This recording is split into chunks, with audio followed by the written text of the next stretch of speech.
지난 2011년에 미국의 출판 기록을 모두 다 갈아치운 한 권의 책이 발간되었습니다.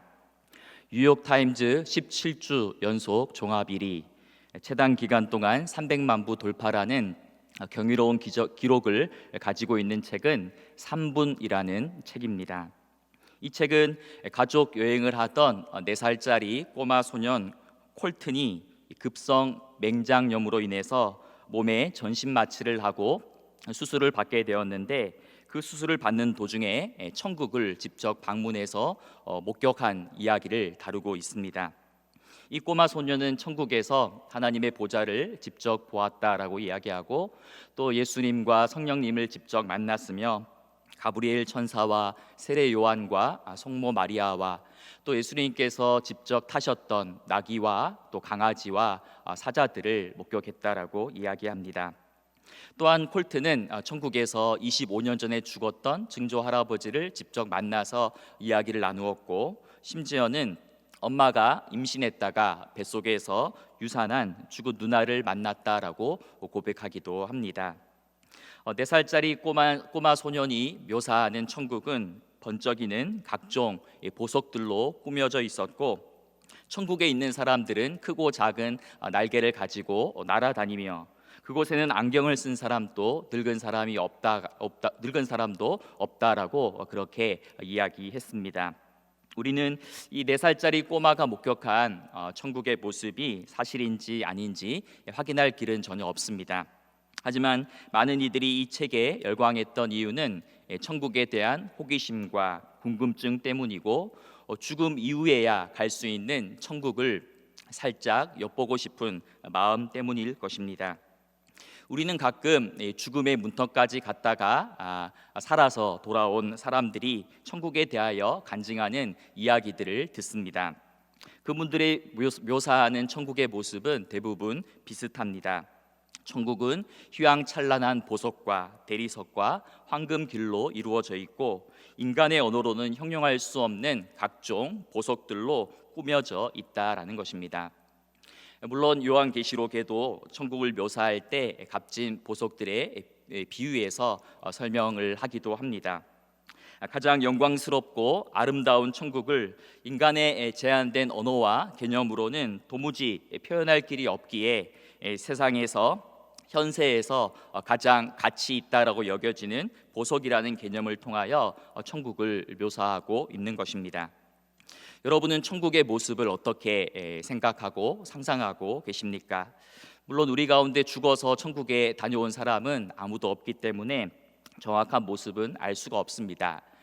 그런데 이 설교의 황태자라고 불리우는 영국의 스펄전 목사님은 우리가 보통 사람들이 일반적으로 생각하는 천국의 모습과는 조금 다른 천국의 모습을 이야기합니다. 스펄전 목사님은 천국은 단지 찬란한 보석과 값비싼 황금으로 꾸며진 곳이 아니다라고 말합니다. 보석과 황금이라는 것은 이 현세에만 가치 있고 의미 있는 것일 뿐, 천국은 그러한 인간적인 어떤 가치가 반영된 곳이 아니라고 말하는 것입니다. 그것은 단지 상징적인 표현일 뿐이고, 실제로 천국은 자연 세계와 가장 유사할 것이다라고 이야기합니다. 새하늘과 새 땅은 우리가 이전까지 한 번도 보지 못한, 전혀 상상할 수도 없는 전혀 낯선 세계가 아니라 우리가 이 세상에서 경험하는 가장 아름다운 자연 세계의 모습과 비슷할 것이다라고 이야기하고 있습니다. 스펄전은 우리가 살고 있는 이 세상은 천국의 그림자이다, 즉 천국의 모형이다라고 이야기합니다. 그분의 말을 한번 인용해 보겠습니다. 하나님께서는 사람을 자신의 모습과 형상대로 지으신 것처럼 이 세상을 천국의 모양대로 지으셨다. 이 세상은 천국과 전혀 다른 낯선 세상이 아니다. 우리가 사는 이 세상은 천국의 모양대로 만들어졌다. 따라서 우리는 이 세상에서 천국의 모습을 발견할 수 있어야 한다. 그래서 스펄전 목사님은 하나님이 만드신 대자연 속에서 새하늘과 새 땅의 모습을 희미하게나마 엿볼 수 있다라고 그렇게 이야기합니다. 아름다운 산과 나무와 또 강과 바다 속에서 작지만 그리고 또 분명하게 천국의 아름다움을 엿볼 수 있다라고 이야기하는 것입니다. 여러분은 이 스펄전 목사님의 견해에 얼마나 동의가 가십니까? 언젠가 이 세상의 마지막 날, 즉 역사의 종말이 찾아오고 새 하늘과 새 땅이 열릴 것입니다. 그런데 이 역사의 종말을 바라보는 두 개의 신학적인 관점이 있습니다. 첫 번째 관점은 마지막 날 큰 재앙이 닥쳐서 이 세상과 우주에 있는 모든 것들이 철저하게 파괴되고 해체되고 사라진 후에 새 하늘과 새 땅이 시작된다라고 보는 입장입니다. 두 번째 관점은 마지막 날에 이 세상 전체가 파괴되고 멸절되어서 완전히 분해되고 사라지는 것이 아니라 죄로 타락한 이 세상을 하나님께서 다시 새롭게 고치시고 변화시키셔서 회복시킬 것이다라고 보는 입장입니다. 만약 첫 번째 관점으로만 우리가 이 세상을 바라본다면 우리가 살고 있는 이 세상은 전혀 쓸모없고 가치 없고 의미 없는 장소가 될 것입니다. 그저 마지막 날이 되어서 파괴되고 사라져 버릴 악한 세상일 뿐인 것입니다. 하지만 두 번째 입장으로 이 세상을 바라본다면 비록 인간의 죄와 타락으로 인하여서 이 땅이 죄로 오염되어 있긴 하지만 여전히 이 세상은 하나님이 사랑하시는 세상이고 마지막 날에 있을 하나님의 회복을 기다리는 장소가 되는 것입니다. 여러분은 어떤 이 두 가지 입장 중에 어떤 입장에 더 마음이 가시고 또 어떤 입장이 더 성경적이다라고 생각하십니까? 바로 두 번째 입장이 우리 종교개혁자 칼빈의 입장이고 또 우리 개혁교회의 정신입니다. 그래서 우리는 이 세상을 무조건 악한 것으로 파괴되고 사라져버리고 멸절되어야 할 것으로만 여기지 않고 비록 죄로 인하여 오염되고 타락되어 있지만 이 세상을 사랑하고 긍정하며 또 이 세상 속에 숨어있는 하나님의 사랑의 흔적들을 발견하려고 노력합니다. 역사의 마지막 날 하나님은 이 세상에 있는 자연과 모든 피조 세계를 불과 유황불로 태우시고 보석으로 장식한 새 하늘과 새 땅을 다시 만드시는 것이 아니라 오히려 인간의 죄와 욕심으로 인하여 오염되고 타락한 이 자연 세계를 그 본래의 영광과 아름다움으로 다시 회복시키셔서 이 땅을 하나님의 나라로 새롭게 하실 것입니다. 지금 우리가 살고 있는 이 세상과 또 장차 다가올 새 하늘과 새 땅 사이에는 이 연속성과 비연속성이 있습니다. 따라서 우리는 창조하신 피조 세계, 하나님이 창조하신 이 대자연 속에서 하나님의 영광의 흔적들과 아름다움을 발견할 수 있어야 합니다. 또한 동시에 우리는 이 인간의 죄로 인하여 파괴되고 깨어진 자연 세계의 탄식과 신음소리 역시 동시에 보고 들을 수 있어야 합니다. 오늘 우리가 읽었던 본문은 우리 인간만 하나님의 구원을 기다리는 것이 아니라 피조물 즉 자연 세계도 탄식하며 하나님의 구원과 회복을 기다리고 있다라고 말씀해주고 있습니다. 태초에 하나님께서 창조하신 이 세상과 자연과 인간은 하나님 보시기에 심히 아름다운 완벽한 조화와 질서와 균형을 이루고 있었습니다. 하지만 아담과 하와의 불순종 이후로 죄가 이 땅에 들어오게 되었고 그 죄는 하나님과 우리 인간 또 인간과 인간 더 나아가서 하나님과 이 자연, 인간과의 모든 관계를 파괴시키고 단절시키게 만들었습니다. 죄는 하나님과 우리 인간과의 관계뿐만 아니라 우리 인간과 자연과의 관계도 파괴하고 깨어지고 단절되게 만든 것입니다.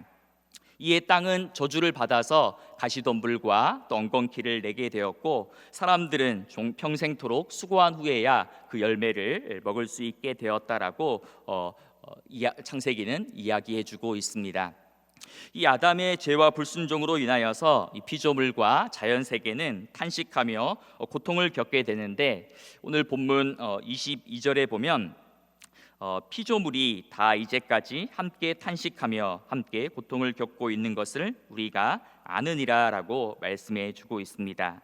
지금 사도 바울은 이 피조물 즉 자연 세계를 마치 사람처럼 의인화해서 이 자연도 탄식하며 신음소리를 내며 고통을 겪고 있다라고 그렇게 이야기합니다. 그렇다면 이 피조물들, 자연 세계가 구체적으로 탄식하는 이유는 무엇이겠습니까? 오늘 본문에서는 크게 이 두 가지를 발견할 수 있는데, 첫 번째는 본문 20절에 언급되어 있는 것처럼 피조물이 허무한 데에 굴복하게 되었다라고 말합니다.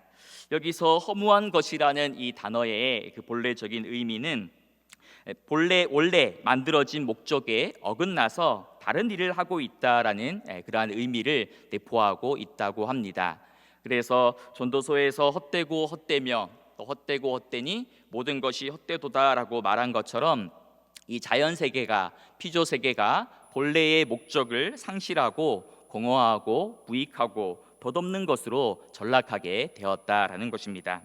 두 번째는 오늘 본문 21절에 나와 있는 말씀처럼 피조물이 썩어짐에 종노릇하고 있다라고 그렇게 말해주고 있습니다. 하나님이 만드신 피조물들, 즉 동물과 식물과 이 자연 세계가 하나님이 주신 그 본래의 기쁨을 누리지 못하고 사망과 죽음에 종노릇하면서 고통 가운데 있다는 말입니다.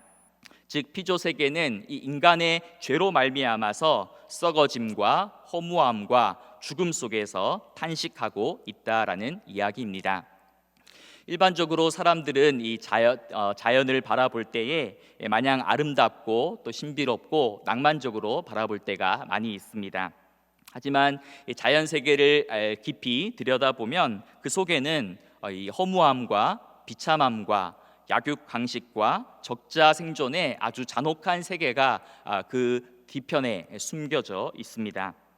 아무리 화려하고 아름다운 꽃이라 할지라도 얼마 지나지 않으면 금방 시들어 버리고 썩어 버립니다.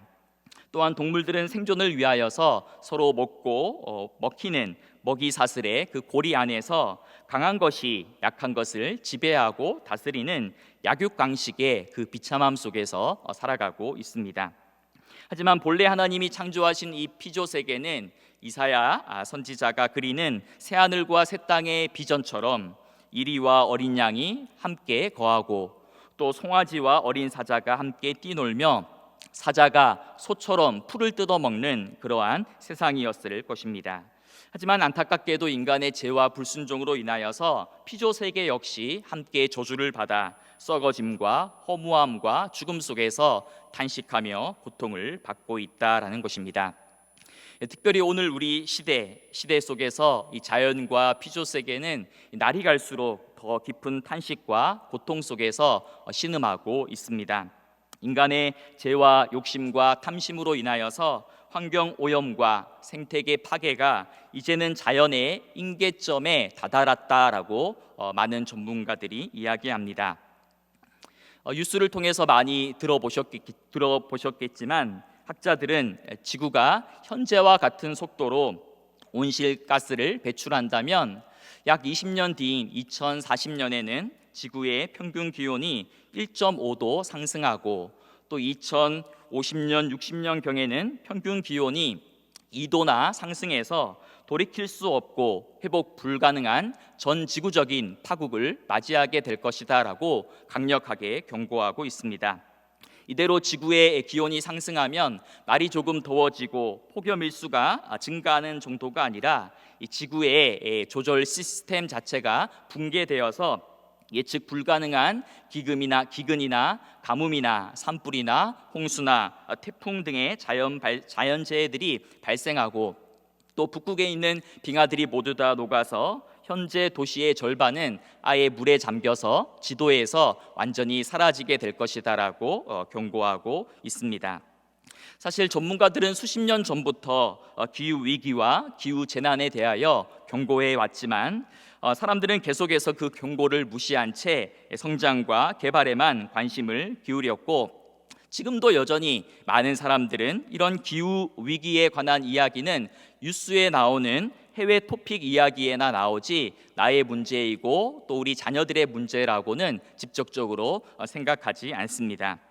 하지만 우리 한반도의 기후는 전 세계에게 평균치를 훨씬 더 상회해서 굉장히 빠른 속도로 상승하고 있고, 얼마 전에는 비정상적인 이동 경로로 발생한 세 개의 태풍이 연달아서 한반도를 강타해서 많은 사람들이 수해를 입기도 했습니다. 전문가들은 앞으로 이 한반도에 이런 예측 불가능한 이상 기후와 자연재해들이 훨씬 더 자주 일어날 것이라고 경고의 목소리를 내고 있습니다. 무엇보다도 지금 우리는 코로나19 사태로 인해 엄청난 고통을 직접 체감하고 있습니다. 대부분의 전문가들은 이 기후 변화와 전염병 확산이 굉장히 밀접하게 연관되어 있다라고 말합니다. 코로나19는 이제 곧 치료제와 백신이 개발되면 이겨낼 수 있겠지만, 진짜 문제는 이것이 마지막 전염병이 아니라 앞으로도 새로운 형태의 변종된 바이러스와 전염병이 계속 발생할 것이다라고 경고합니다. 인간이 무분별하게 숲과 산림을 훼손하고 파괴함으로 서식지를 잃은 야생 동물들이 사람들과 접촉하면서 바이러스가 발생하게 된다라는 것입니다. 또한 지구 온난화로 인하여서 남극의 빙하와 영구 동토층이 녹게 되면 그 안에서 수백 년 또 수천 년 동안 동결되어 있던 박테리아나 바이러스가 다시 살아나서 인류의 생존 자체를 위협할 것이다라고 경고합니다. 이 외에도 기후변화와 이상기후, 환경 문제에 관한 이야기 예를 들자면 오늘 밤을 지새워야 할지도 모르겠습니다. 여러분, 오늘 우리는 매일 뉴스를 통하여서 코로나로 신음하고 또 고통당하는 우리의 이웃들과 지구촌 사람들의 탄식 소리를 듣습니다.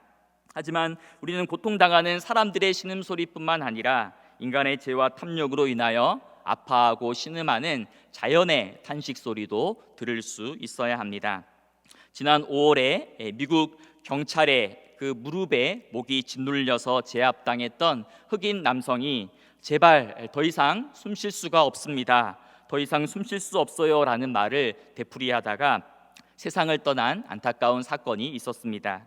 그런데 어쩌면 제발 더 이상 숨 쉴 수가 없어요 라는 이 탄식은 오늘 자연이 우리 인간들을 향하여 신음하며 애원하고 탄식하는 말일런지도 모르겠습니다. 코로나로 인하여서 인간의 사회활동과 경제활동이 멈추자 일시적으로 공기의 질이 개선되고 맑은 물이 다시 흐르고 또 도시를 떠났던 새와 물고기와 동물들이 다시 돌아왔다라는 뉴스를 우리가 자주 접해 보았습니다. 인간이 활동을 멈추자 지구 생태계가 다시 살아나고 회복되는 현상들을 보면서 그동안 우리 인간들이 얼마나 이기적이고 또 파괴적이었는지를 다시금 돌아보게 됩니다. 하지만 안타까운 것은 우리는 지금 코로나의 시간을 보내고 있으면서도 우리의 관심사가 여전히 이 경제적인 성장과 물질적인 풍요에만 사로잡혀 있다라는 것입니다. 코로나 이후에 이 자연을 어떻게 살리고 기후 위기에 어떻게 대처해 나갈까라는 그러한 관심보다는 모두들 어떻게 멈추었던 경제를 이제 다시금 원활하게 돌리고 다시 공장을 원활하게 가동시키고 다시 경제 성장과 번영을 이룰까에만 관심을 기울이고 있기 때문입니다. 물론 인간이 먹고 생존하기 위한 경제 활동은 중요합니다. 하지만 최소한 창조주 하나님을 믿고 살아가는 우리 그리스도인들의 관심사도 세상 사람들처럼 오직 거기에만 매몰되어 있어서는 안 될 것입니다. 오늘 본문 19절에 보면 피조물이 고대하는 바는 하나님의 아들들이 나타나는 것이니라고 말씀하고 있습니다. 여기서 이 하나님의 아들들이란 다름 아닌 하나님을 아버지로 모시며 섬기고 있는 그리스도인들, 성도들을 가리킵니다. 그리고 이 고대한다라는 것은 목을 쭉 빼고 기다린다, 그리고 발꿈치를 들고서 기다린다라는 그러한 뜻을 내포하고 있습니다. 즉 피조 세계가 성도들이 다시금 영광된 그 부활의 몸을 입고 하나님의 자녀로 나타나게 되는 날을 목을 빼고서 간절히 고대하며 기다리고 있다라는 이야기입니다. 왜 피조물이 이토록 하나님의 자녀들을 간절히 기다리고 있겠습니까? 허무한 데 굴복되어 있는 이 피조물이, 썩어짐의 종로를 타고 있는 피조물이 비로소 자유와 구원을 누리는 날이 바로 그날이기 때문입니다. 오늘 본문 21절을 보시면 그 바라는 것은 피조물도 썩어짐의 종노릇한 데서 해방되어 하나님의 자녀들의 영광의 자유에 이르는 것이니라라고 말씀해 주고 있습니다. 즉 지금은 인간의 죄로 인하여서 이 피조물들이 이 자연 세계가 썩어짐에 종노릇하고 있지만 또 고통과 탄식 가운데 있지만 예수님께서 다시금 이 만물을 새롭게 하실 때에 하나님의 자녀들이 그 영광의 자유를 누리는 것처럼 피조물들도 해방되어 피조물의 본래의 아름다움에 그 영광에 이르게 될 것이다라는 말씀인 것입니다. 쉽게 말해 장차 구원의 날에 우리 인간의 영혼만 구원받는 것이 아니라 자연 세계도 구원을 받게 될 것이다라는 이야기입니다. 흔히 사람들은 구원이라고 하면 우리 인간의 영혼이 죽어서 천국에 들어가는 것이라고 굉장히 협소한 개념으로만 이 구원을 이해합니다. 예수 그리스도의 그 죽음을 단지 인간 영혼의 죄를 사하기 위한 속죄의 죽음으로만 제한시켜 생각하는 것입니다. 하지만 우리 모두가 고백하고 있는 바와 같이 이 십자가 사건은 우리 영혼의 구원만을 위한 사건이 아니고 우리의 몸까지도 구원하는 전인적인 구원의 사건이고, 더 나아가서 인간뿐만 아니라 이 모든 피조물과 자연 세계까지도 구원하는 전 우주적인 차원을 포함하고 있습니다. 그래서 골로새서 1장 20절에 따르면 예수님은 그의 십자가의 피로 인하여 하늘과 땅에 있는 모든 것들이 하나님과 더불어 화해하게 되었다라고 이야기하고 있습니다. 예수 그리스도의 십자가와 이 기독교의 복음은 단지 인간의 영혼만을 구원하고 속죄하는 사건이 아니라 모든 피조물과 전체 자연 세계를 허무함과 썩어짐과 죽음에서 구원해내는 사건이다라는 것입니다. 그러하기에 피조물들도 다시금 그리스도께서 다시 오셔서 만물을 새롭게 하시고 새 하늘과 새 땅을 창조하실 그날을 간절히 기다리며 고대하고 있는 것입니다. 그런데 자연 세계는 이 역사의 마지막 날만을 기다리고 있는 것이 아니라 지금도 하나님의 자녀들, 우리 믿는 그리스도인들이 나타나서 허무함과 썩어짐에서 자신을 구원해 주기를 또한 기다리고 있습니다. 하나님께서 우리 인간을 창조하신 이유와 목적과 사명이 무엇입니까? 창세기 1장 27절과 28절에 따르면 하나님이 자기 형상 곧 하나님의 형상대로 사람을 창조하시되 남자와 여자를 창조하시고 하나님이 그들에게 복을 주시며 하나님이 그들에게 이르시되 생육하고 번성하여 땅에 충만하라 땅을 정복하라 바다의 물고기와 하늘의 새와 땅에 움직이는 모든 생물을 다스리라 라고 말씀하셨습니다. 우리가 익히 아는 바대로 고백하는 바대로 하나님은 인간을 하나님의 형상대로 창조하셨습니다. 여기서 형상이라는 단어는 본래 이 고대 세계에서 세워졌던 이 왕의 동상, 이 왕의 조각상을 가리키는 말입니다. 고대 근동 사회에서는 이 통치자가 여러 지역을 통치할 때에 그 통치권을 상징하는 표현으로 그 통치자의 조각상을 여러 곳에다가 세워두었던 것입니다. 예컨대 어느 지역에 갔는데 이 바벨론 왕의 동상이 서 있다고 한다면 그 지역은 바벨론 왕이 다스리는 그러한 영역이다라는 뜻을 내포하고 있는 것입니다. 따라서 사람이 하나님의 형상대로 지음받았다라는 말은 하나님의 통치를 대신하고 대리한다라는 의미를 가지고 있습니다. 즉 땅에 충만하라, 땅을 정복하라는 말은 인간이 자연세계의 주인이 되어서 자연세계를 함부로 착취하고 정복하고 또 빼앗으라는 것이 아니라 하나님의 뜻에 따라 하나님의 주권과 통치가 그 자연세계에 미치고 드러나도록 청지기의 사명을 잘 감당하라는 말입니다. 다시 말해 자연을 잘 가꾸고 보존하는 것은 하나님의 명령인 것입니다. 그러기에 환경 문제는 어떤 사회적인 이슈나 정치적인 사안이 아니라 우리 신앙의 문제인 것입니다. 자연을 파괴하고 환경을 오염하는 것은 하나님의 명령을 어기는 것이며 하나님의 형상대로 지음받은 우리 인간의 사명을 제대로 감당하지 않는 것이기 때문입니다. 우리는 성경을 읽을 때 너무 인간중심적으로 성경을 읽는다라고 합니다. 노아의 홍수 때에 하나님은 인간만 구원하신 것이 아니라 자연과 동물까지도 구원하셨습니다. 홍수 이후에 계약을 맺으실 때에도 인간과만 계약을 맺으셨던 것이 아니라 모든 생물들과도 함께 계약을 맺으셨습니다. 창세기 9장 9절 이하에 보면 내가 내 언약을 너희와 너희 후손과 너희와 함께한 모든 생물 곧 너희와 함께한 새와 가축과 땅의 모든 생물에게 세우리니라고 말씀하고 계십니다. 즉 하나님은 노아와 노아의 후손 즉 인간과만 그 계약을 맺으신 것이 아니라 자연과도 계약을 맺으셨는데 우리는 성경을 읽을 때 오직 인간만 생각하고 뒤에 있는 생물이나 새나 가축들은 빼고 읽을 때가 많은 것입니다. 우리는 창세기를 읽을 때에도 창조의 절정과 창조의 정점에 오직 인간만이 있다라고 해석하는 경향이 많이 있습니다. 그래서 빛도 궁창도 육지도 동물도 식물도 오직 인간만을 위해 존재한다라고 생각합니다. 하지만 하나님의 눈에는 빛과 하늘과 땅과 바다는 그 자체로 아름답고 보시기에 좋았습니다. 하나님께서 마지막 날 사람과 또 동물을 지으신 다음에 뭐라고 말씀하셨습니까? 창세기 1장 31절에 보면 하나님이 지으신 그 모든 것을 보시니 보시기에 심히 좋았더라라고 말씀하고 계십니다. 인간만을 보고서 기뻐하셨던 것이 아니라 심히 좋아하셨던 것이 아니라 하나님께서 창조하신 그 모든 것들이 조화와 균형과 아름다운 관계를 맺고 있는 것을 보시고 심히 좋았다라고 말씀하신 것입니다. 사랑하는 여러분, 오늘 여러분은 자연과 환경을 어떻게 바라보고 계십니까? 하나님의 형상대로 지음받은 청지기로서 하나님의 동산인 이 자연을 잘 관리하고 보존하고 돌보고 계십니까?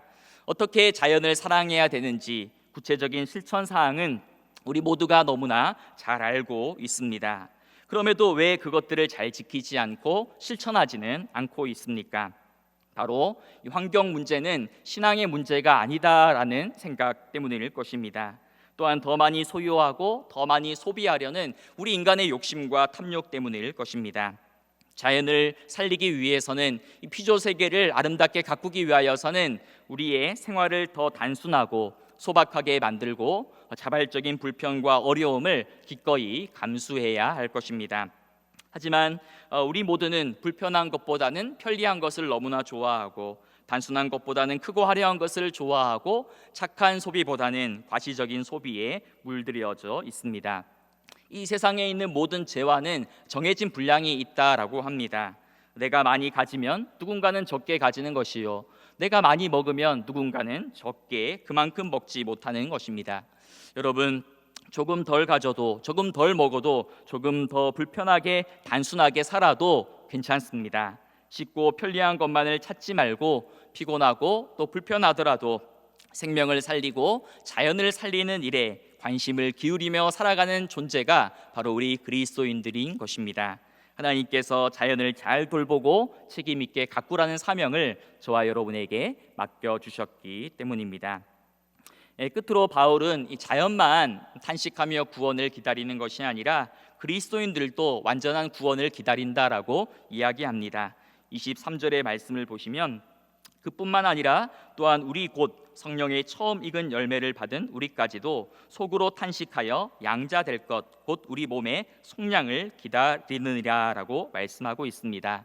이것은 쉽게 말해 우리의 구원이 이미와 아직 사이에 있다라는 말입니다. 우리는 예수 그리스도를 믿음으로 성령을 받고 하나님의 자녀로 입양되었지만 완전한 구원, 최종적인 구원을 기다리고 있는 상태입니다. 그리고 그 완전한 구원과 속량은 예수님께서 다시 오셔서 우리의 몸이 영광스럽게 변화될 때에 일어난다라는 것입니다. 우리의 구원은 과거적인 차원만 있는 것이 아니라 현재적인 차원, 미래적인 차원까지도 포함하고 있습니다. 따라서 우리는 이미 구원받았노라고 안주하며 살아가서는 안 되고 구원의 미래적인 차원이 있음을 기억하고 소망 가운데 인내하며 구원의 완성을 바라보며 고대하며 살아가야 하는 것입니다. 24절과 25절에 보시면 우리가 소망으로 구원을 얻었음에 보이는 소망이 소망이 아니니 보는 것을 누가 바라리요 만일 우리가 보지 못하는 것을 바라면 참음으로 기다릴지니라라고 말씀해 주고 있습니다. 우리는 믿음으로만 구원받은 것이 아니라 소망으로도 구원을 얻었습니다. 따라서 비록 우리의 현실적인 삶의 자리에 많은 고난과 또 고통과 탄식과 부조리함이 있지만 우리는 하나님의 약속을 붙들고 소망 가운데 참으며 인내하며 기다리며 살아가야 하는 것입니다. 특별히 우리가 고난과 탄식 가운데서도 절망하지 않을 수 있는 이유가 있다면 그것은 우리가 결코 혼자가 아니기 때문입니다. 26절 말씀에 보면 우리가 익히 잘 아는 이런 말씀이 있습니다. 이와 같이 성령도 우리의 연약함을 도우시나니 우리는 마땅히 기도할 바를 알지 못하나 오직 성령이 말할 수 없는 탄식으로 우리를 위하여 친히 간구하시니라. 성령님께서 우리의 기도를 도우시고 함께 하시기에 우리는 현재의 고난이나 또 어려움 앞에 절망하거나 좌절하는 것이 아니라 소망 가운데 장차 나타날 영원한 영광을 바라보며 붙들며 살아갈 수 있다라는 것입니다. 우리가 읽었던 이 본문 속에는 세 가지의 탄식이 등장하고 있지요. 자연 세계의 탄식이 등장하고 있고 또 인간의 탄식이 등장하고 또 성령의 탄식이 등장하고 있습니다. 성령님께서는 우리를 고와 같이 버려두시지 않으시고 자연 세계와 또 우리들의 탄식 소리를 들으시고 우리의 고통과 또 아픔에 친히 참여하시면서 우리에게 소망과 희망을 주고 계십니다. 예수 그리스도께서 다시 오시는 그 영광의 날에는 자연의 탄식과 우리 인간의 모든 탄식이 변하여 하나님을 찬양하는 영광의 찬양 소리가 될 것입니다. 비록 지금 우리 삶의 현실은 절망적이고 탄식과 또 비탄함과 고통 가운데 있지만 그날에 대한 희망과 소망을 붙들고 믿음으로 인내하며 살아가는 우리 모두가 될 수 있기를 간절히 바랍니다. 특별히 오늘 이 기후 위기의 시대 속에서 자연 세계의 신음소리에 귀를 기울일 줄 아는 그러한 예민한 생태적인 영성을 가지고 자연을 책임 있게 돌보고 관리하는 일에 더 힘쓰고 깨어있는 저와 여러분 될 수 있기를 간절히 소망합니다. 기도하겠습니다.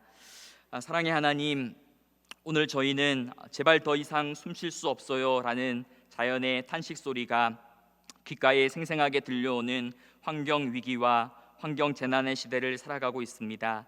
인간의 죄와 탐심으로 인하여 깨어지고 파괴된 자연의 탄식 소리를 듣게 하시고 자발적인 불편과 손해를 감수하며 조금 더 단순하고 소박한 삶을 통하여 지구와 생명을 살리는 일에 더욱 힘쓰게 하여 주옵소서. 더 나아가서 우리 이웃들의 탄식과 온 피조 세계를 향한 하나님의 탄식 소리를 듣게 하셔서 이웃을 돌아보며 하나님의 뜻을 실천하며 믿음과 소망의 삶을 살게 하여 주옵소서. 현재의 고난은 장차 나타날 영광과 좋기 비교할 수 없사오니 고난과 탄식의 자리에서도 절망하지 않고 소망 가운데 흔들리지 않는 소망 가운데 힘있게 살아가는 저희 모두가 되게 하여 주옵소서. 예수님의 이름으로 기도드립니다.